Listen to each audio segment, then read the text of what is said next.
चैनल کې به زه تاسو ته لیکچرز اپلوډ کوم د مختلف کورسز متعلق. په دې کورس کې به مونږه مایکروسافټ ورډ، مایکروسافټ ایکسل، مایکروسافټ پاور پوینټ او د هغې سره سره ګرافیک ډیزاینینګ سافټویرز لکه فوټوشاپ متعلق لیکچرز به اپلوډ کوو. د دې نه علاوه مونږه د پروسیس سیمولیشن سافټویر لکه فار ایگزامپل میتلیب شو د هغې متعلق به یو لیکچرز اپلوډ کوو. او فردر مور د ریسرچ ریلیټډ چې کوم سافټویر دی لکه ان نوٹ شو کوم چې د ریفرنسز لپاره استعمالیږي د هغې متعلق لیکچرز به هم اپلوډ کوو. او سپیشلی د کمپیوټر ساینس سټوډنټس لپاره به مونږه لیکچرز اپلوډ کوو په مختلف کورسز کې لکه سافټویر انجینیرینګ، ایڈوانس ډیټابیسز، operating system, professional practices, analysis and design of algorithms. انشاءاللہ دا مشال ایجوکیشن یوټیوب چینل کې به تاسو ته د مختلف کورسز متعلق لیکچرز اپلوډ کیږي. تاسو کایندلی د نوی ویډیوز د اوریدلو لپاره زما د یوټیوب چینل مشال ایجوکیشن سبسکرایب کړئ او بیل آیکن پریس کړئ چې تاسو ته فردر نوټیفیکیشن میلاویږي. سو لیټس کم ټو ټوډے ټاپک. نن زمونږ ټاپک دی مایکروسافټ ورډ 2010. So first, what is Microsoft Word? Microsoft Word 2010 is a word processing program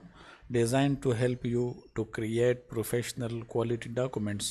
with the best document formatting tools. Microsoft Word helps you to organize and write your documents more efficiently. Microsoft Word also includes powerful editing and revising tools so that you can collaborate with others easily. It is developed by Microsoft company and is included in Microsoft Office 2010 application suite. Microsoft Word دا زمونږ سره ورډ پروسیسنګ اپلیکیشن دی کوم چې مونږه د های کوالټي پروفیشنل ډاکومنټس جوړولو دپاره استعمالو. دا مونږه د آفیس اټومیشن ټول په طور باندې استعمالولی شو. مطلب آفیس کې چې څومره کرسپانډنس مونږ کوو هغه مونږه زیات په مایکروسافټ ورډ کې کوو. که مونږ یو پروفیشنل لیټر لیکو هغه مونږ په ایم ایس ورډ کې لیکلی شو. که مونږه یو بزنس میمو لیکو نو هغه موږ په ایم ایس ورډ کې لیکلی شو. مطلب آفیس کې چې کم کرسپانډنس کېږي نو هغه زیات موږ په ایم ایس ورډ کې کوو. د دې سره سره چونکې په دې کې زموږ سره پاورفل فارمیټینګ او ایډیټینګ ټولز موجود دي نو کم ټیکسټ چې موږ استعمال کړی، کم فونټ چې موږ استعمال کړی هغه موږ په مختلف طریقو سره ایډیټ کولی شو. مطلب د فونټ سټایل موږ چینج کولی شو. دا زموږ سره مختلف قسمه سټایلز دي د فونټ. په دې کې تاسو هر یو سټایل د خپل ډاکومنټ دپاره سلیکټ کولی شئ. د فونټ سایز موږ چینج کولی شو. د دې نه علاوه د فونټ موږ بولډ کولی شو، فونټ موږ ایټالیک کولی شو، فونټ موږ انټرلاین کولی شو. مطلب مختلف قسمه ایډیټینګ او ریوایزنګ ټولز په دې کې موجود دي چې د هغې په وجه باندې موږ په خپل ډاکومنټ کې مختلف قسمه فارمیټینګ کولی شو. اوس دا سافټویر چې دی دا مایکروسافټ کمپني ډیولپ کړی دی او دا موږ ته د مایکروسافټ آفیس د اپلیکیشن په سوټ کې میلاویږي. که تاسو په سافټویر شاپ نه مایکروسافټ آفیس اپلیکیشن سوټ راواخلئ نو په هغې اپلیکیشن سوټ کې به د نور سافټویر نه علاوه مایکروسافټ ورډ 2010 هم موجود دي. اول خو موږ خپل سیسټم ته لیپټاپ، ډیسکټاپ یا خپل سیلفون ته به مایکروسافټ ورډ انسټالو. او کم سټوډنټس چې خپل په انسټالیشن باندې نه پوهېږي نو د هغې دپاره به زه نیکسټ لیکچر اپلوډ کوم. په هغې کې به زه تاسو ته د آفیس د انسټالیشن متعلق ګایډلاین در کومه.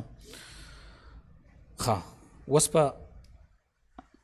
د مایکروسافټ ورډ چې کوم بیسک کمپوننټس دي، کوم مین کمپوننټس دي هغه به وایو. موږ به مایکروسافټ ورډ 2010 ورژن استعمالو. اولنی کم مین کمپوننټ چې زموږ سره په مایکروسافټ ورډ 2010 کې موږ استعمالو هغې ته موږ ریبن وایو. ریبن موږ ته ګرافیکل ریپرزنټیشن پرووایډ کوي د ټولز او کمانډز. مطلب ریبن موږ ته کمانډز پرووایډ کوي د ګرافیکلی टूल्स موږ ته پرووایډ کې ګرافیکلی کمانډز موږ ته پرووایډ کې ګرافیکلی تاسو پریکټیکلی دا وګورئ دا زما سره دا ریبن موږ مینیمایز کو په دې سره ریبن موږ دا زما سره ریبن دی په دې ریبن کې وګورئ دا مختلف قسمه کمانډز موجود دي ټیک شوله دا پکې زموږ سره د ټیکسټ د بورډ کولو لپاره کمانډ دی دا پکې د ټیکسټ د انډرلاین کولو لپاره کمانډ دی لکه سپوز دا ټیکسټ تاسو ته زه بورډ کول غواړم نو زه به دا اول سلیکټ کړم تاسو ګورئ په دې سره زه دا ټیکسټ بورډ کولی شم ټیک شوله په دې سره زه دا ټیکسټ سټایل هم چینج کولی شم ټیک شو نو دې سره زه د ټیکسټ انډرلاین کولی هم شم ټیکسټ ایټالیک کولی هم شم د ټیکسټ اپر کیس لوور کیس ته هم چینج کولی شم ټیک شو نو دې ټوټل ایریا ته مونږه د مونږه ریبن وایو دا زموږ سره ریبن دی په دې ریبن کې دا مختلف کمانډز موجود دي دا پکې د پیراګرافس لپاره کمانډز دي دا پکې زما سره د لیفټ الاین دی دا سنټر الاین دی دا رائټ الاین دی دا جسټیفای دی ټیک شو نه دا پکې زما سره د فونټ لپاره مختلف کمانډز موجود دي دا پکې زما سره د کاپی لپاره د کټ لپاره او د پیسټ لپاره مختلف کمانډز موجود دي دې ټوټل د مونږه ریبن وایو ورپسې دویم کمپوننټ چې موږ وایو هغه فایل دی فایل چې دی د په افیس 2007 کې تاسو ته به فایل ټیب نه میلاویږي هلته کې به ورته افیس بټن لیکلی شوی خو په افیس 2010 ورژن کې به فایل ټیب تاسو ته موجود وي او په دې فایل کې دا زموږ سره امپورټنټ ټیب دی په دې کې دننه زموږ سره مختلف قسمه کمانډز موجود دي که زه په دې کلیک کم که زه فایل ټیب کلیک کم نو ماته به هغه مختلف کمانډز تاسو به ویزیبل وی بنئ لکه سیو د ډاکومنټ د سیو کولو لپاره استعمالیږي سیو از د هم د ډاکومنټ د سیو کولو لپاره استعمالیږي واټ از د ډفرنس بټوین سیو اینډ سیو از دا به انشاءالله په نیکسټ لیکچر کې موږ وایو اوپن شو کلوز شو نیو شو پرنٹ شو ایگزٹ شو دا ټول زما سره داسې کمانډز دي چې دا په فایل ټیب کې موجود دي په دې ورپسې ټیبز چې دي دا زما سره فایل هوم انسرټ پیج لیاوټ ریفرنسز میلینګ ریویو ویو دا ټول زما سره ټیبز دي او دا زما سره په دې ریبن کې موجود دي اوس په دې کې چې کم یو ټیب مونږ کلیک کړی هغې ته ایکټیو ټیب وایي اوس دې ټیم کې زموږ سره ایکټیو ټیب هوم ټیب دی کم چې کلیک دی انسرټ ټیب که زه کلیک کم نو دا به ایکټیو شي په دې ټیم کې چې په هغې دننه چې کوم کمانډز موجود دي هغه به مونږ ته ویزیبل شي دا زما سره مختلف قسمه ټیبز دي فایل ټیب هوم ټیب انسرټ ټیب پیج لیاوټ ریفرنسز میلینګ ریویو ویو دا ټیبز به انشاءالله په نیکسټ لیکچرز کې موږ ون بای ون سټیپ وایز ایکسپلین کوو په دې ورپسې موږ ګروپس ته به راشو اوس کوم چې ګروپ اصل کې کوم چې کامن کمانډز دي هغه دننه په یو ګروپ کې موجود دي کوم چې سیملر کمانډز دي هغه دننه په یو ګروپ کې موجود دي سیملر کمانډز په ټیب کې دننه چې کله موږ راواخلو دې ته موږ ګروپ وایو تاسو دلته ګورئ کلیپ بورډ په دې کې زما سره کټ کمانډ شو کاپی کمانډ شو پیسټ کمانډ شو چونکې دا کمانډز دي د په خپلو کې سیملر دي ریلیټډ دي د دې وجه دا په یو ګروپ کې پراته دي دا کلیپ بورډ زموږ سره یو ګروپ دی په دې ورپسې فونټ زما سره بل ګروپ دی په دې کې هم د فونټ ریلیټډ چې کوم کامن کمانډز دي هغه په دې ګروپ کې موجود دي لکه فونټ بورډ کول شو فونټ ایټالیک کول شو فونټ انډرلاین کول شو د فونټ سټایل چینج کول شو د فونټ سایز چینج کول شو نو کوم چې سیملر کمانډز دي کوم چې کامن کمانډ دي هغه زما سره په یو ګروپس کې موجود دي دا فونټ زموږ سره دویم ګروپ دی داسې پیراګراف دی داسې سټایلز دی نو ګروپ موږ دې ته وایو چې کوم سیملر کمانډز دي هغه زما سره دننه په ټیب کې په یو ګروپ کې موجود دي په دې ورپسې زما سره دی کویک ایکسس ټول بار تاسو که دې لپاسه بار ته وګورئ دې ته موږ ټایټل بار وایو د ټایټل بار کار دی چې په دې باندې یو څو انفارمیشن موږ ته میلاویږي یو انفارمیشن دی چې کوم سافټویر موږ استعمالو د هغې سافټویر نوم به دلته کې لیکلی شوی چونکې په دې ټیم کې موږ مایکروسافټ ورډ استعمالو نو دلته کې مایکروسافټ ورډ لیکلی شوی دی او د دې سره سره په کم ډاکومنټ کې چې مونږ کار کوو نو د هغه ډاکومنټ نوم به لیکلی شوی چونکې دلته کې مونږ په ایم اس ورډ 2010 دا زمونږ د ډاکومنټ نوم دی په کم کې چې مونږ کار کوو نو دلته کې د هغې ډاکومنټ نوم لیکلی شوی دی مایکروسافټ ورډ 2010. اوس ان کیس که مونږ یو نوی ډاکومنټ اوپن کوو لکه زه تاسو ته اوپن کوم فایل ته به راشو نیو ته به راشو بلینک ته به راشو دا وګورئ چونکې موږ یو بلینک ډاکومنټ اوپن کو نو دلته کې اوس دغې ډاکومنټ نوم لیکلی شوی ډاکومنټ 1 دا په هغه کیس کې وي چې کله موږ خپل ډاکومنټ ته نوم نه وي ورکړی چې کله موږ دا سیو کو نو د دې ډاکومنټ نوم به چینج شي.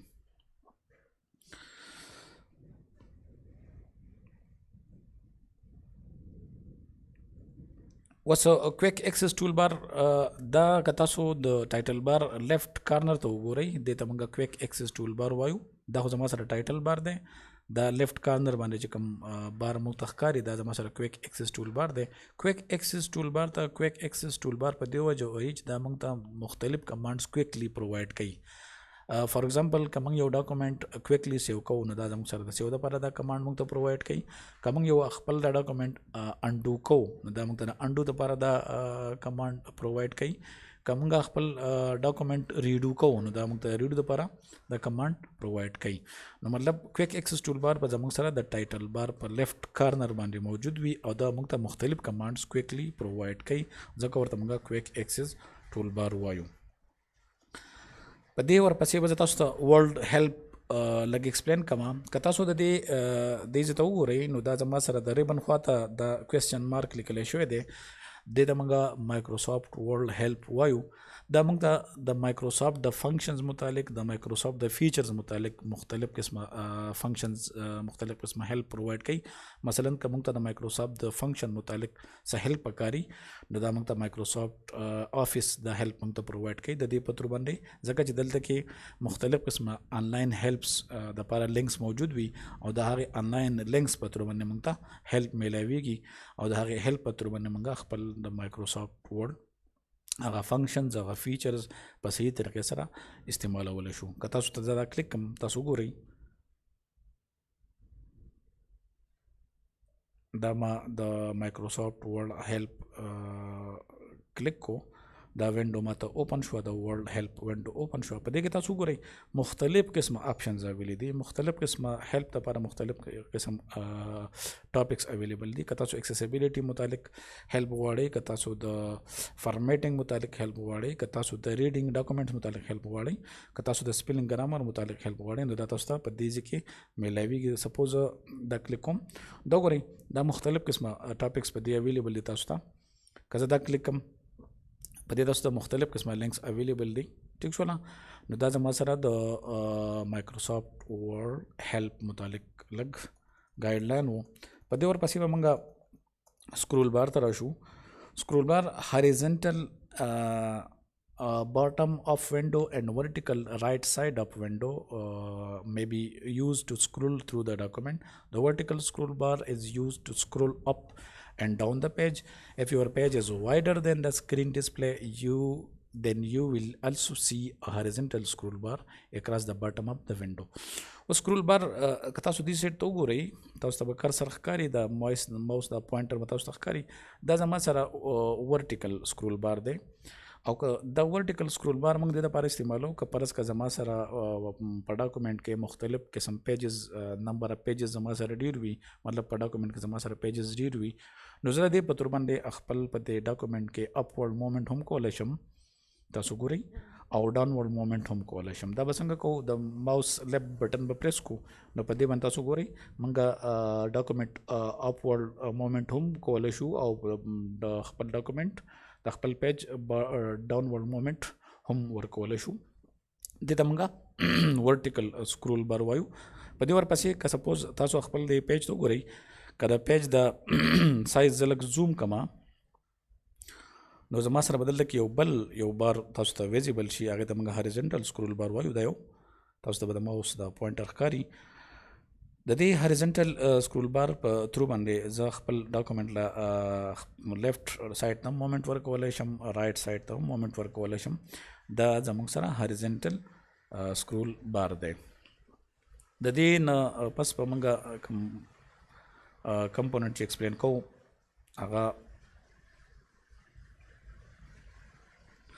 زموږ سره دی رولر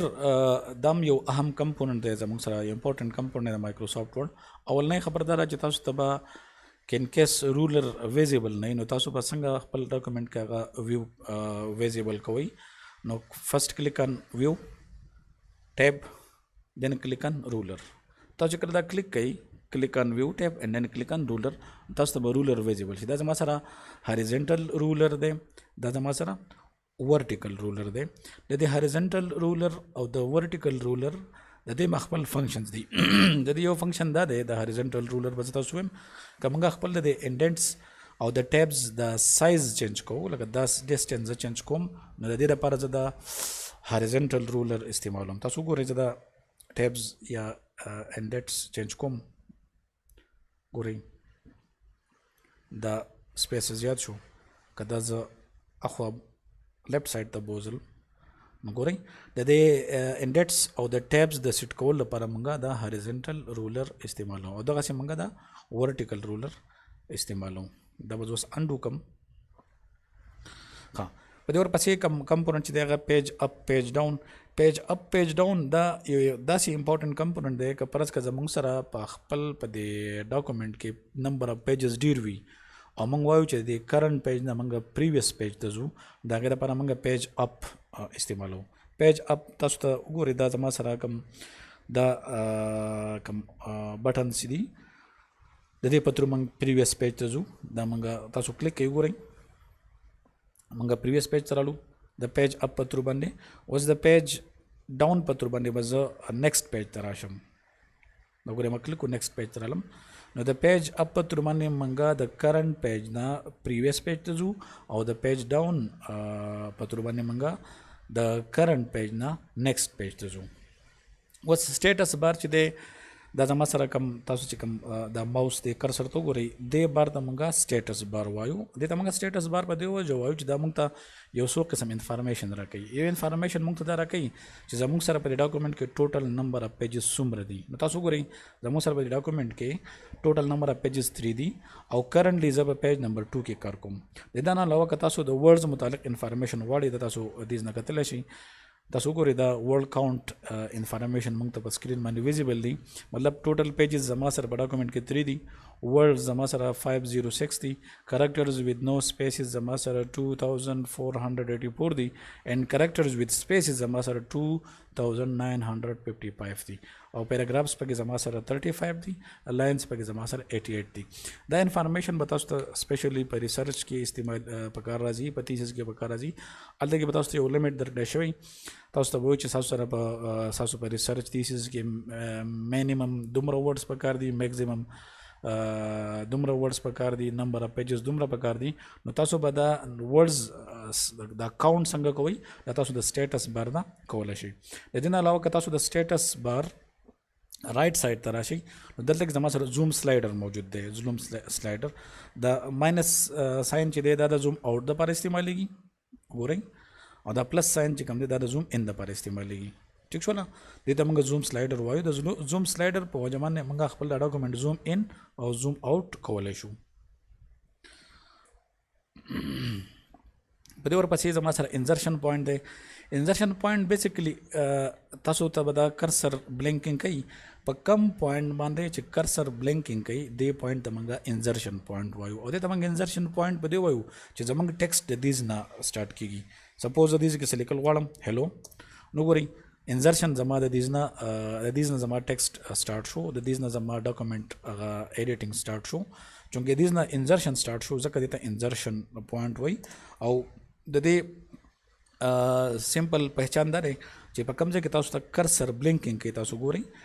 دې ته موږ انزرشن پوینټ وایو. اوس شو اینډ هاید بټن دا څه کار کوي که موږ دا هیډن فارمیټینګ سیمبلز موږ وایو چې د دې موږ ته ډسپلی شي یا هیډن فارمیټینګ سیمبل دی هایډ شي فارمیټینګ سیمبل دی هایډ شي یا فارمیټینګ سیمبل دی موږ د ډسپلی شي نو د هغې دپاره موږ شو هاید بټن استعمالو او دا به تاسو ته څنګه میلاوي تاسو به هوم ته راشئ هوم ټیب ته به راشئ هوم ټیب به کلیک کوئ او د هغې نه پس به دا بټن کلیک کوئ دې ته موږ دا ګورئ د څومره فارمیټینګ سیمبلز استعمال شوي دي هغه موږ ته اوس ډسپلی شو دا ګورئ که زه اوس وایم چې دا فارمیټینګ سیمبل دې هایډ شي نو دا به زه انیکټیو کم دا به زه آف کم ټیک شو دا زموږ سره د زموږ د ورلډ هغه مین کمپوننټس دي تاسو ته ما په دې